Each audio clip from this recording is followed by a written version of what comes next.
Well, on Friday, the DNC held its annual Women's Leadership Forum.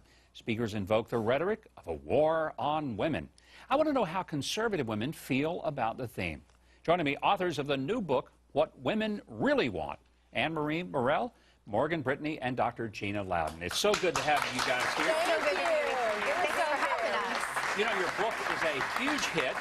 People all over America are reading it. I feel very fortunate. I get all three of the authors here all at the same time. So delighted to have you. Trifecta, yeah.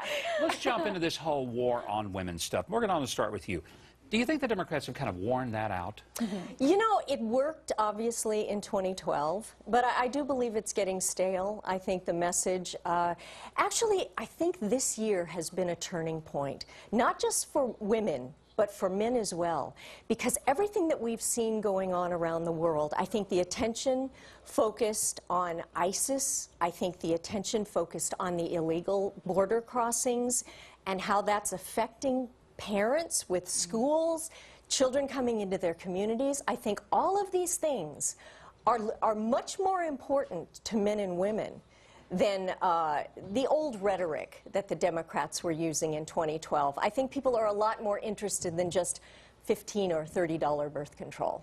Well, you know, I always thought that was insulting to women to make it as if they didn't care about good jobs, good pay, right. Safe places for their children to go to school and learn. And, you know, it seemed like it was a very limiting agenda. And I thought, the women I know are much more complex, much more intelligent, much more thoughtful, and carry about a much larger spectrum of issues.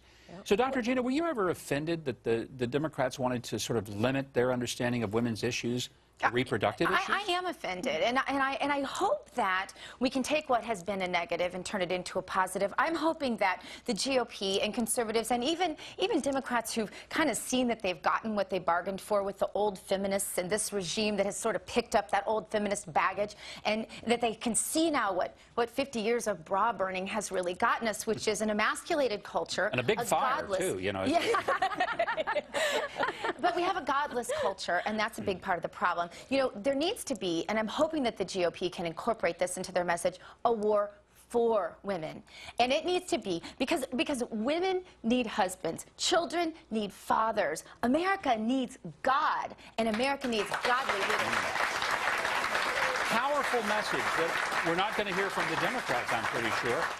In fact, Anne-Marie, this week, Elizabeth Warren tweeted out a message, and she made this comment. She said, every single Republican in the U.S. Senate voted against equal pay for equal work for women today. Unreal.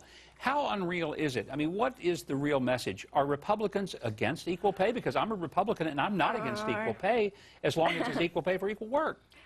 I am very glad that Elizabeth Warren is excited and enthusiastic about something. If they want to talk about first world problems, have at it. I think that under their watch, they need to focus on something that's more important and that can actually affect us here. And let's not forget who was Secretary of State, whose watch this was all under, and now the Democrats are going to nominate her to be their president. That's true. That's very true. And Morgan, to get back to this equal pay, one of the things that I thought very fascinating, we found out that among the women in the Senate and the Democrats in the Senate, they actually pay women less than they pay men, and in the White House, among the staffers, I know. they're paid less. Women are paid less, so I don't understand how they get away with that. They get away with it because they have the media on their side. They can put this mantra out there. They can speak it anytime they want to speak it. I'm with you. You know, you look at it, and they're picking on issues that they think are going to divide this country.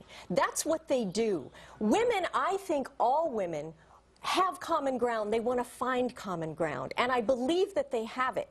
But the politicians want to divide us in such a way for their political gain, and I think that's all they're really wanting to do. Because we as women, even my friends who are Democrats, we all have common ground that we want.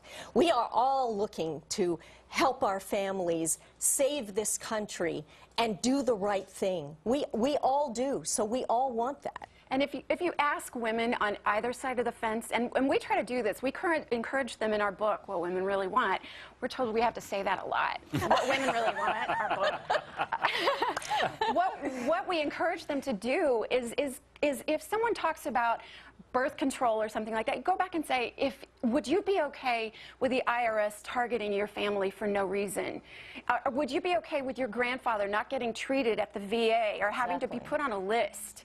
Would you be okay if your family member was killed in Benghazi and no one is doing anything or holding anyone accountable for that? That's right. Stay with us, because when we come back, we want to continue with our authors. This is a phenomenal book, and it's a just runaway bestseller for good reason. And by the way, I'm going to let you in on a little secret. I know it says what women want. I would recommend men ought to read it as well as women. Yes! It's not just a book for women. In fact, it may be a better book for men. After an increasing number of domestic violence cases involving NFL players were made public, Under Fire Commissioner Roger Goodell said the league is forming some partnerships with anti-violence groups and then will enforce stricter conduct policies. We're back with Anne-Marie Morell, Morgan Brittany, and Dr. Gina Loudon. Great to see you guys back. And brand new book, What Women Want. Really? What they really want. What they really would. Well, I want to talk about what do women want out of the NFL. The commissioner got up yesterday. I don't know that I could discern any particular thing that he said. So it's important that the NFL has sort of a connection to women, not just to men. What do women really want out of this investigation and out of the NFL? Dr. Gina, let's start with you on that. Yeah, well, I appreciate that, Governor. My background is in psychology, as you know, and what has happened over this last 50 years of old feminism is that they've tried to say that men and women are the same. And I'm pretty sure your audience can look at you and us and realize that we're not the same. But they've tried to force this belief on the public, and they've had the American Psychological Association, who's bought into this lock, stock, and barrel and gone along with it and said, yeah, there's really no difference between men and women. And the problem is that it muddies the waters. She hit him too in the Ray Rice case. So do we say then that that's the same thing? Well, I say no, because he's probably 200 pounds heavier than her, and I think that there need to be protections for women. Harken back to the Titanic. You know, it was women and children first. Go right on a subway today. They won't even give up their seat for women anymore. We need to go back to a day where men respected women and men were allowed to be the men that God made them to be, because there are divine differences between masculinity and femininity. You know, and I'm so happy to hear someone say that, because if I said that, it would probably seem chauvinistic. But I do think we miss something when we understand that there's a difference between equal in value, yes, but not necessarily sameness. Equality and sameness aren't the same thing. Of course, we're equal in worth and value, but not the same. And as the French would say, vive la difference. Yeah, absolutely. Right. You know, going back to what Dr. Gina said, we have to remember where our culture is going, where it's been going over the past decades. I was an actress when I was younger, and I grew up in Hollywood, and I saw the degradation of our culture. But there is a culture of violence. You look at the video game, so it becomes almost like it's okay. And now I'm looking at the NFL in a way, and it's almost like, well, they kind of swept it under the rug a little bit, like it really didn't matter that much. But it does matter. No one should be allowed to hit a woman like that. But women need to stand up as well, and they need to demand respect as well.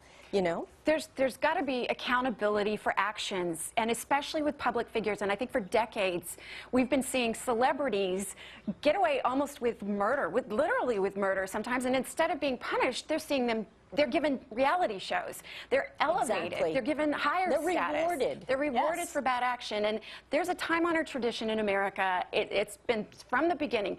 Do not hit a woman ever. This is why this book is selling so well, and people are reading it, men and women alike, what women really want. Thank you all. Anne-Marie, Thank you. Dr. Gina, great having you guys here. Truly a pleasure. Be sure and get their book. You're going to love it.